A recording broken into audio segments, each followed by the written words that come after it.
Subscribe करें हमारे YouTube channel साधना gold को और पाएं वीडियो सबसे पहले। और हाँ, बेल आइकन दबाना ना भूलें। किसी ब्राह्मण को बुला करके कहते हैं इनको गौदान करो, गीता जी सुनाओ, भागवत का पाठ सुनाइए, इनके मुख में तुलसी दल रखिए और इनसे कहो कि जोर जोर से भगवान का नाम लें। ऐसे ही बोलते ना, गंगा जल हो मुख में, तुलसी दल हो, भगवान का नाम कानों में पड़ रहा हो, तब यह प्राण छोड़ेंगे तो इनको सद्गति मिलेगी। हालांकि ये बहुत बड़ी बेईमानी है कि जीवन में उससे पहले कोई नहीं कहता है कि तुम गीता सुनो, मुख में चरणामृत रखो, तुलसी दल रखो।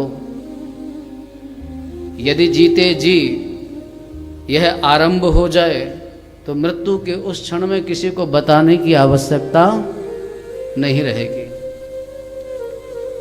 तो मृत्यु के क्षण में हम लोग ऐसा मानते हैं कि भगवान का नाम यदि हमारे मुख से निकल जावे, भगवान की स्मृति हमें हो जावे, भगवान का चरणोदक हमें मिल जाए, भगवान का नाम सुनने को मिल जावे, तो जो मरने वाला है उसको सद्गति मिल जाती है।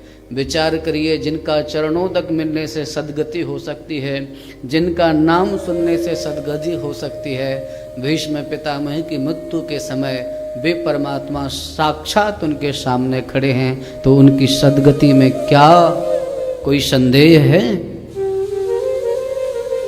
उस महापुरुष की सद्गति तो सुनिश्चित है, परमात्मा जिनके सामने खड़ा हुआ है, साक्षात श्री हरि जिनके सम्मुख खड़े हुए हैं, और सम्मुख खड़े ही नहीं हैं। जैसा जैसा भीष्म पितामह ने कहा वैसा भगवान ने किया, और फिर भगवान का दर्शन करते हुए भीष्म पितामह ने अपने प्राणों का त्याग किया। भगवान श्री कृष्ण भी एक क्षण के लिए मौन हो गए।